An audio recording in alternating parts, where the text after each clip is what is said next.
Haïti a donné l'indépendance à la Colombie. Haïti a fait la révolution démocratique la plus importante du continent américain.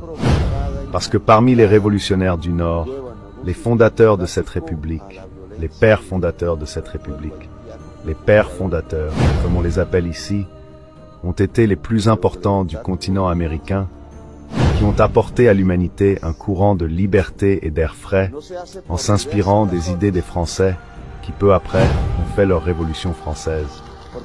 Et contrairement aux révolutionnaires du Sud de Bolivar, précurseurs, les fondateurs de notre République sur le continent sud-américain et latino-américain, comme on l'appelle Haïti, a eu un plus grand courage et une plus grande importance dans le monde. Son drapeau est devenu un symbole mondial de la rébellion, parce que non seulement il construisait une république, mais sous le drapeau est le slogan de la liberté, de l'égalité et de la fraternité dont nous, Nord-Américains et Sud-Américains, sommes les héritiers. Ce peuple noir a osé mettre fin à l'esclavage, ce que ni l'Amérique du Nord ni l'Amérique du Sud n'ont fait. C'est une révolution plus brillante que la Révolution française. Non seulement sur le plan militaire, elle a dû détruire l'armée la plus puissante du monde sur ses propres terres, et avec une ampleur qui multipliait par 2 l'armée espagnole qui nous a combattus en Colombie pour que nous ne soyons pas libres. L'armée napoléonienne a été anéantie sur l'île de Saint-Domingue que nous appelons Haïti.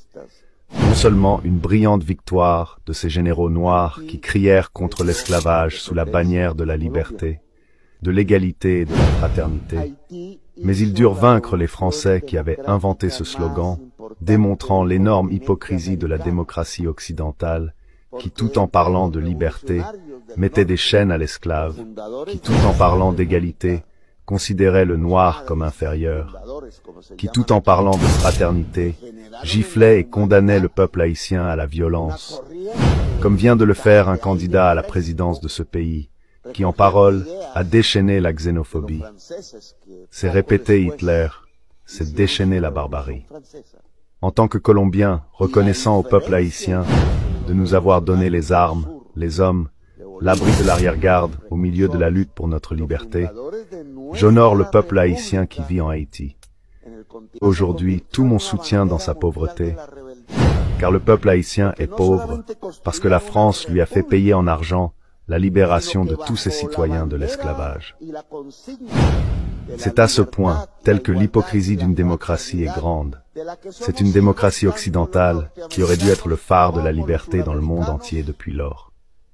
Ce qui s'exprime semblait à une anecdote comme un message fake news dans les réseaux faisant la promotion de la violence contre un peuple.